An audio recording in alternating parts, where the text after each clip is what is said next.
Hello everyone, let us learn with Ashish sir YouTube channel पर आपका स्वागत है। हम लोग एक्टिव एंड पैसिव वॉइस पढ़ रहे थे एंड हमने एक्टिव एंड पैसिव वॉइस कितने भी टाइप थे, जितने भी रूल्स थे, सब हमने क्लियर कर चुके हैं। ठीक है, हमने आपसे कहा था कि आपको हम अब एक्सरसाइज बताएंगे। ठीक है, जितने भी हमने टाइप आपको पढ़ाए हैं उन सब की एक्सरसाइज आपको करवाएंगे, प्रैक्टिस करवाएंगे अच्छी तरीके से, ताकि आपको ये जितने भी एक्टिव पैसिव के टाइप्स हैं वो क्लियर हो जाए। ठीक है, हमने आधे टाइप बताए थे और उनके टाइप के एक्सरसाइजेस भी हमने क्लियर कर दी थी। ठीक है, अब हम लोग आगे के जो टाइप्स हैं, जो आगे हम लोगों ने इम्परेटिव सेंटेंस पढ़े थे और जो लेट, बिड, मेक, हेल्प, ये वाले हियर वाले पढ़े थे, वो वाले टाइप, तो सारे टाइप के हम आपको क्या होंगे सब बताएंगे। ठीक है, और एक टाइप हमने और बताया था, ध्यान होगा आपको, कि अगर जैसे कोई वर्ब होती है उसके साथ कोई एडवर्ब जुड़ के आता है या फिर कोई प्रीपोजिशन जुड़ के आती है और उसका एक स्पेसिफिक मीनिंग होता है, तो उसके साथ हम लोग कैसा पैसिव वॉइस बनाते हैं, तो वो सारे रूल्स के एक्सरसाइज जो है वो आज हम आपको क्लियर करेंगे। बट चालू करने से पहले सबसे पहले आप हमारे सेशन को लाइक करिए और प्लीज शेयर कर दीजिए। ठीक है, आप लोग लाइक नहीं करते हो यार, लाइक किया करो। ठीक है, लाइक करते हो तो बस हम मोटिवेट होते हैं, कुछ नहीं होता है। ठीक है, ये मत सोचो कि हमें कुछ मिल जाएगा आपको, तो बस आप लाइक करते रहिए, बाकी और कुछ नहीं चाहिए। ठीक, एंड अगर फर्स्ट टाइम आया तो प्लीज चैनल को सब्सक्राइब करना मत भूला करिए। ठीक, देखिए सबसे पहले आज हम लोग मिसलेनियस एक्सरसाइज की बात करते हैं। जितने भी अभी तक हम लोगों ने पढ़ाए हैं उन सब के मिसलेनियस एक बार देख लेते हैं।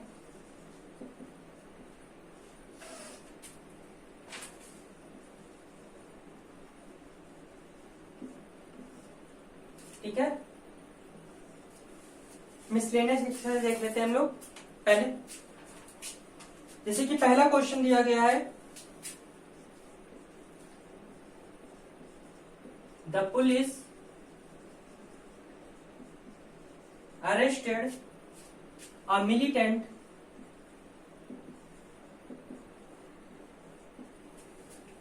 And sent him to jail.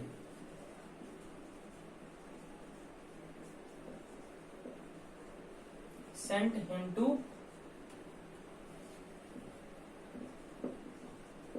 jail। Okay, देखिए इसको कैसे बनाएंगे।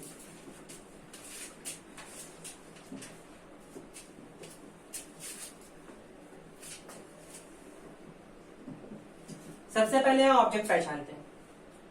The police arrested a militant. Police ने किसको अरेस्ट किया? मिलिटेंट को। मिलिटेंट को अरेस्ट किया, यानी कि ऑब्जेक्ट हमारा क्या है?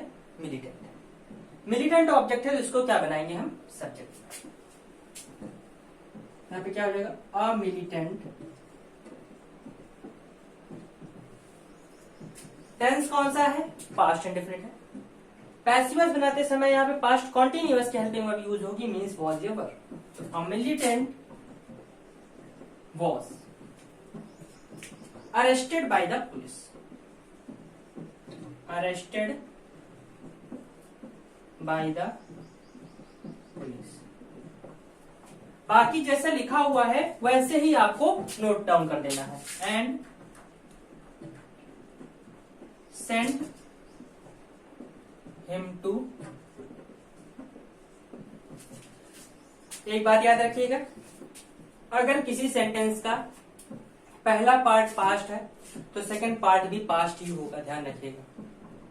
ओके, ये मत देखिएगा कि यहाँ पे सेंड होगा कि कुछ और होगा, इस सेंड, ऐसा कुछ नहीं, यहाँ पे भी पास्ट फॉर्म ही यूज होनी है। ठीक है, जैसे आप देख रहे हो ऊपर एक्टिव वॉइस में भी यही था, ऊपर पास्ट टेंस था तो इधर भी पास्ट टेंस ही बनाया। ठीक है,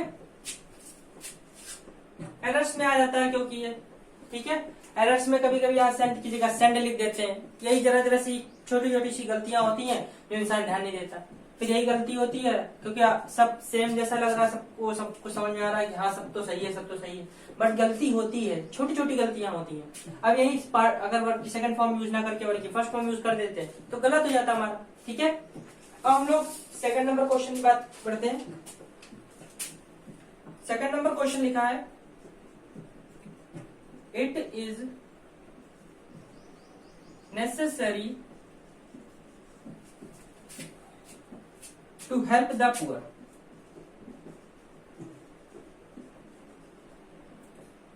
हेल्प द, आपको याद होगा हमने आपको इन्फिनेटिव वाले बताए थे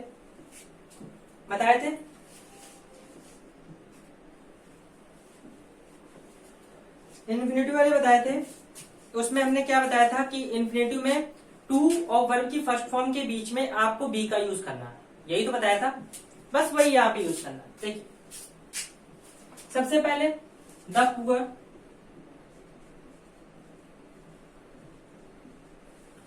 आप ऊपर देख रहे हो कि जो टेंस है वो प्रेजेंट इंडेफिनिट है, प्रेजेंट कॉन्टिन्यूस नहीं है। इट इज भले चाहे लिखा हो, हमने पहले ही जब टेंस पढ़ाया था तो उसमें साफ साफ ये क्लियर किया हुआ है कि इज ए मार वॉज वर, इन सबसे कभी भी हम टेंस की पहचान नहीं करते हैं। हम पहचान करते हैं उसके आगे आने वाली वर्ब की फॉर्म से। क्या आने वाली वर्ब की फॉर्म आगे प्रोग्रेसिव फॉर्म है? नहीं, तो यानी कि ये कॉन्टिन्यूस टेंस नहीं है, इंडेफिनिट है, तो इसलिए यहाँ पे कॉन्टिन्यूस वाली ही हेल्पिंग वर्ब यूज होगी, इज ए मार, यानी बीइंग का यूज नहीं होगा। द पुअर आर, अब नेसेसरी लिखा है, नेसेसरी की जगह आप रिक्वायर्ड भी लिख सकते हो। The poor are required,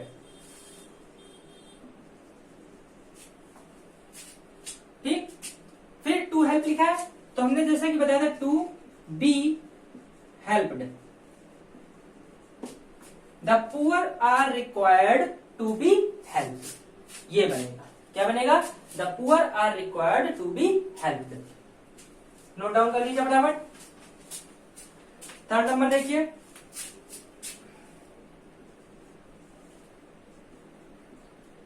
it is time to wind up business. It is time to wind up business. देखिए इसको कैसे बनाए। अब यहां पे बात आती है ऑब्जेक्ट तो नहीं है। जब ऑब्जेक्ट नहीं है तो एक बात याद रखिए, जब इट इज टाइम या इट इज हाई टाइम ये जो आते हैं तो यही दोनों सब्जेक्ट की तरीके बिहेव करते हैं। तो यहां पे हो जाएगा इट इज टाइम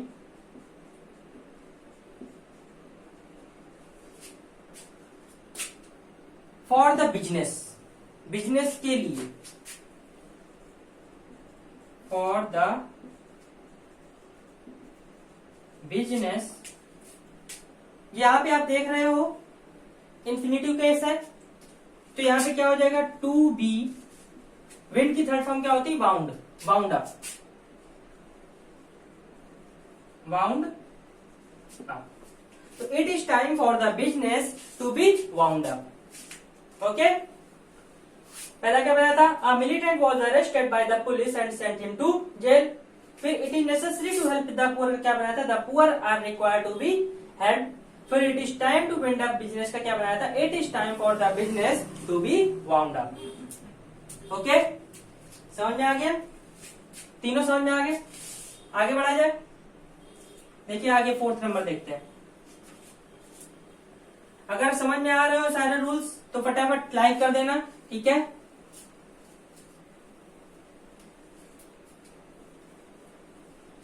देखिए अब बात करते हैं फोर्थ नंबर की। द फ्रूट टेस्ट स्वीट, क्या लिखा है? The fruit taste sweet. किसका टेस्ट स्वीट है? फ्रूट का, यानी ऑब्जेक्ट क्या है हमारा? फ्रूट ही है। जब फ्रूट ही ऑब्जेक्ट है तो उसको सब्जेक्ट ही बनाना है। द फ्रूट, ऊपर टेंस देखिए कौन सा है? प्रेजेंट इंडेफिनिट, SEIS लगा हुआ है, कॉन्टिन्यूअस हेल्पिंग वर्ब यूज होगी, तो क्या हो जाएगा? The fruit is sweet when tested. नहीं तो आप ये भी लिख सकते हो the fruit is tasted sweet, वो भी गलत नहीं होगा, ठीक है? आप चाहो तो the fruit is tasted sweet भी लिख सकते हो, नहीं तो the fruit is sweet when tested, ये भी सही होगा। ठीक है, इसमें हमने क्या किया, दो क्लॉजेस को अलग कर दिया, प्रिंसिपल क्लॉज नाउन क्लॉज को अलग अलग कर दिया। ठीक है,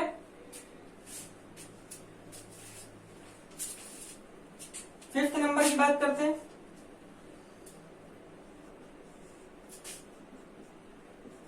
I have to stay here. क्या लिखा है, I have to stay here. अब इसको देखिए कैसे बनाएंगे। I have to stay here, मुझे यहां ठहरना है। तो यहां पे आप देख रहे हो कि यहां पे अभिवादन करने की कोशिश कर रहे हैं। ठीक है, तो इसको कैसे बनाएंगे, आई, और यहाँ पे ऊपर टेंस कौन सा है, प्रेजेंट इंडेफिनिट है। ठीक है, तो यहाँ कॉन्टिन्यूस टेंस में यूज होगी, I am obliged to stay here. क्या बनेगा, I am obliged to stay here. Okay, 6 number question क्या है, it is your duty to help your children.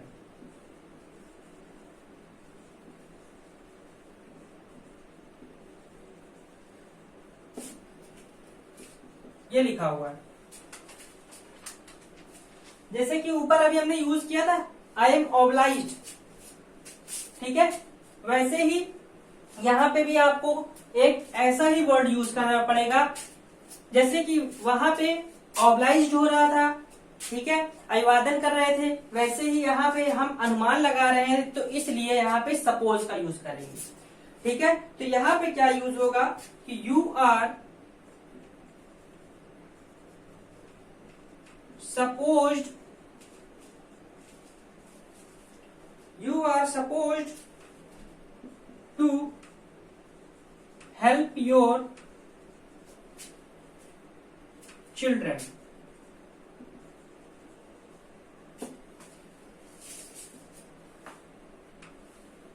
Okay, you are supposed to help your children, ये बनेगा। Last question क्या है इसका, miscellaneous का, it is impossible to do.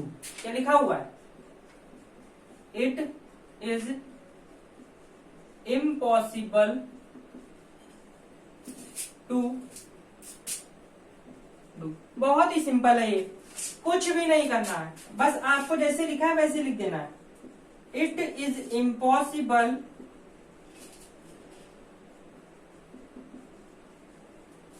To be done, हो गया।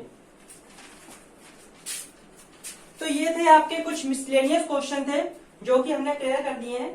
ठीक है, जितने मिसलेनियस क्वेश्चन थे हमने क्लियर कर दिए हैं। The fruit taste sweet, the fruit is sweet when tasted, या the fruit is tasted sweet.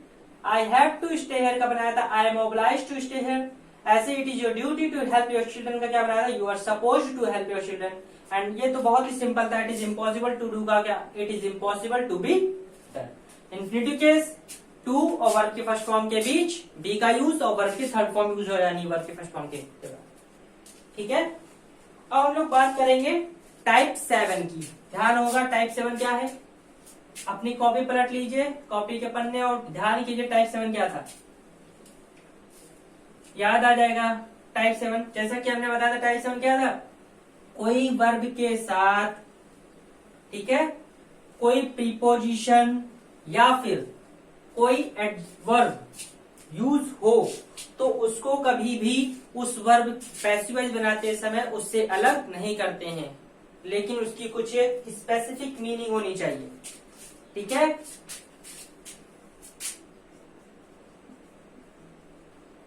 Type 7 का है ये 1 number.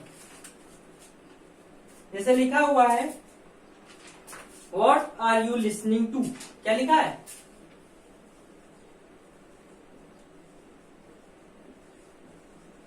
What are you listening to. ठीक, देखिए इसको कैसे बनाएंगे।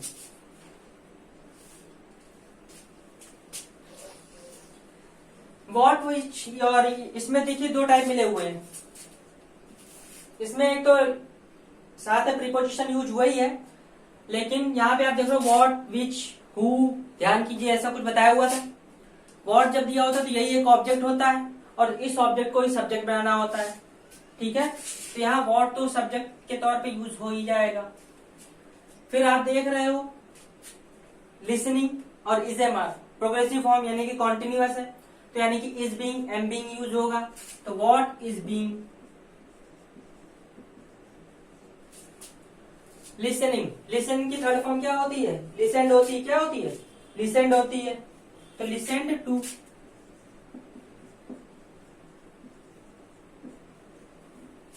और यू सब्जेक्ट था तो by you. What is being listened to by you. Simple. Any problem? आगे बढ़ा जाए।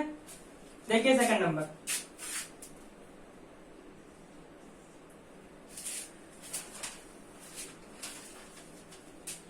सेकंड नंबर है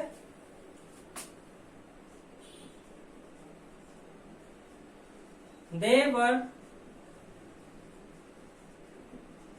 searching for the lost book.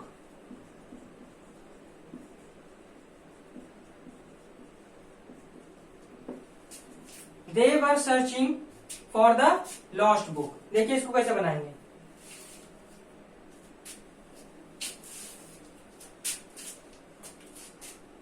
Searching for, searching for का मतलब होता है किसी चीज की खोज के लिए जब कोई जाता है। ठीक है, सर्चिंग फॉर, वॉन्डरिंग फॉर, तो ये सब जो होते हैं इनके साथ प्रीपोजिशन पहले से ही अटैच होती है। ठीक है, जो कि अलग नहीं हो सकती। जैसे लिसन टू था उसमें भी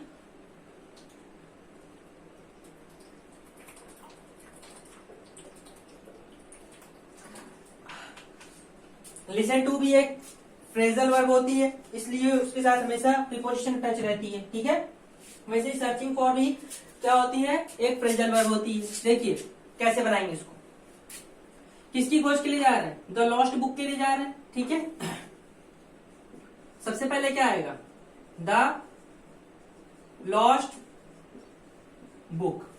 ठीक, वर सर्चिंग मीन्स यहां पे आ जाएगा वॉज बीइंग, पास्ट कॉन्टिन्यूअस है मीन्स वॉज वर तो आएगा ही, साथ में बीइंग आएगा। ठीक है, तो the lost book was being, search की थर्ड फॉर्म क्या होती है? सर्च्ड होती है।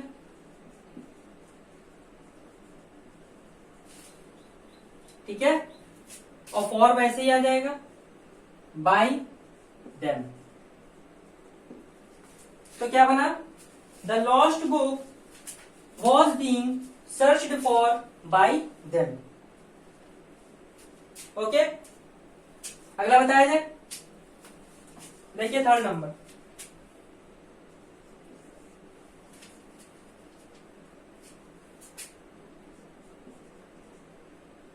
The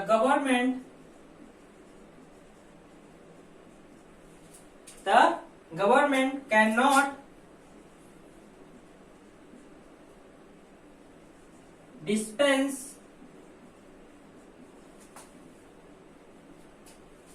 with computers.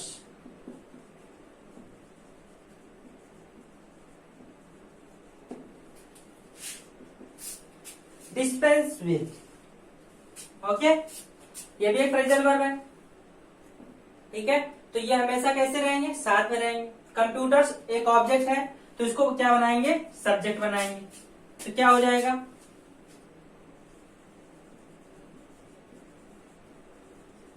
computers cannot be dispensed with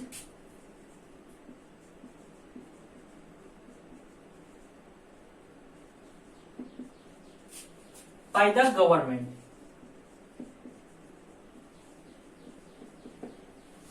By the government. क्या बना?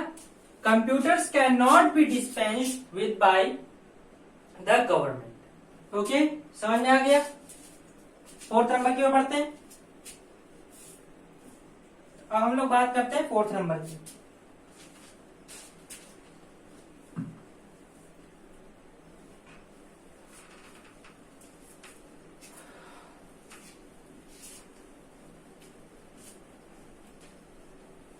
देखिएगा फोर्थ नंबर क्या है।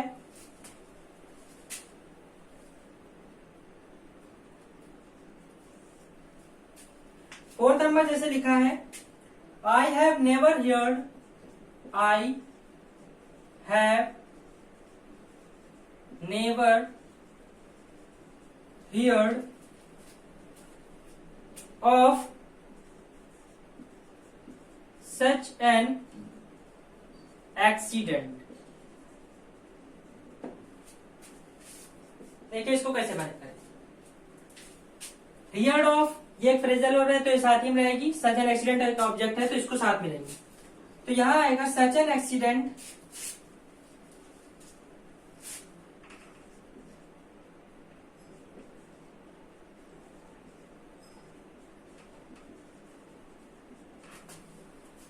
एक एक्सीडेंट है इसलिए has never been heard of by मी,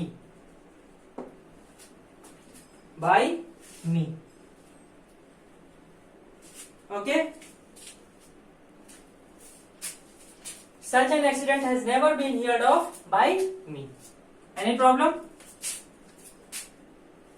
कुछ नहीं किया, हमने ऑब्जेक्ट को सब्जेक्ट बनाया, हैव लिखा था यानी प्रेजेंट परफेक्ट था तो हमने यहाँ पे present perfect continuous helping verb means has been, have been use की। नेवर लगा था बीच में तो नेवर लगाया। हियर्ड की थर्ड फॉर्म हियर्ड ही होती है, ऑफ साथ में था and by me. Okay, fifth number question है, ऑल हिज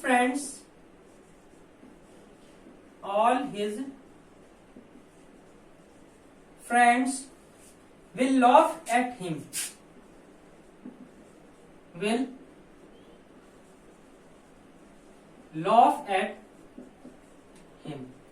वैसे laugh मीन्स हंसना होता है बट laugh at मीन्स होता है मजाक उड़ाना। क्या होता है? मजाक उड़ाना। देखिए इसको कैसे बनाएंगे। हिम ऑब्जेक्ट है तो इसको सब्जेक्ट बनाएंगे। ही विल बी, लॉफ की थर्ड फॉर्म क्या होती है? लॉफ्ड होती है। Laughed at by all his friends. Okay, he will be laughed at by all his friends. Any problem? ठीक है। 6 नंबर क्वेश्चन है, do not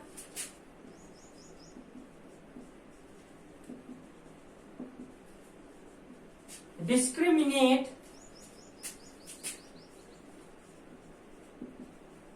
against the poor। क्या लिखा है? Do not discriminate against the poor. देखिए इसको कैसे करेंगे। ऑब्जेक्ट क्या हमारा? द पुअर, तो द पुअर इधर आएगा। The poor should not be, the poor should not be discriminated against,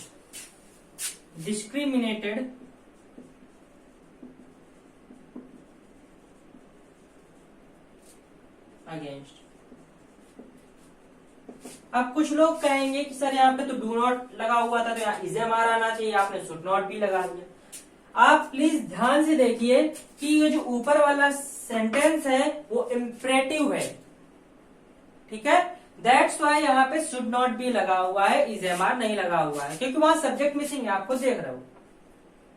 okay, the poor should not be discriminated against, क्योंकि डिस्क्रिमिनेट अगेंस्ट ये एक फ्रेजल वर्ब है, इसलिए इसको वैसे ही लिखा रहा। ठीक है, अब इसके बाद जो आपके टाइप्स बचते हैं, उन टाइप्स में आपके जैसे कि हमने एक टाइप बताया था टाइप 8 में कि let, bid, make, here, help, इन सब में, और लेट में जो हमने एक्सेप्शन भी बताया था कि लेट के साथ मतलब कि ऑलरेडी इन्फिनिटिव केस होता है, इसलिए उसमें टू नहीं लगता है, बाकी सबका इन्फिनिटिव केस बनता है। अगर बिड के बाद कोई भी वर्ब आएगी तो उसका क्या बनेगा, इन्फिनिटिव केस बनेगा। ठीक है, बताया हुआ था। और एक बात और बता देते हैं, जैसे ही एक्टिव पैसिव वॉइस खत्म होगा तो इसके बाद 1 या 2 दिन की क्लास क्वेश्चन टैग की होगी। ठीक है, क्वेश्चन टैग क्लियर करने के बाद हम डायरेक्टली डायरेक्ट पे आ जाएंगे। ठीक है, फिर डायरेक्ट के सेशन चलेंगे और उसका कॉन्सेप्ट, और प्लीज प्रैक्टिस तो हम आपको बहुत करवा देंगे, कोई दिक्कत नहीं है, बट कॉन्सेप्ट मत भूलिएगा। ठीक है, अगर आपको कॉन्सेप्ट क्लियर है तो आपको ये एक्सरसाइज करने में कोई प्रॉब्लम फेस नहीं करनी पड़ेगी। ठीक है, इसलिए कॉन्सेप्ट क्लियर करते हुए चलिए। हमने जितने भी आपको कॉन्सेप्ट बताए उन सब कॉन्सेप्ट को अच्छी तरह देखिए, समझिए, और फिर आप इन एक्सरसाइज को करने की कोशिश कीजिए। ठीक, और अगर आपको इन एक्सरसाइज में कहीं भी कोई भी प्रॉब्लम फेस करनी पड़ती है तो आप हमें कांटेक्ट कर सकते हो। जैसे कि हमने आपको टेलीग्राम चैनल दिया है, उसमें आप अपने प्रॉब्लम्स लिख सकते हो और उस प्रॉब्लम को तुरंत हम रिजॉल्व करेंगे, कोई बिना किसी प्रॉब्लम के। ठीक है, ओके, तो आज के सेशन हम लोग यहीं पे खत्म करते हैं, और प्लीज सेशन को लाइक कर दीजिएगा, शेयर कर दीजिएगा एंड सब्सक्राइब जो करते रहिए। ठीक है, और बाकी आज के लिए थैंक यू जुड़ने के लिए।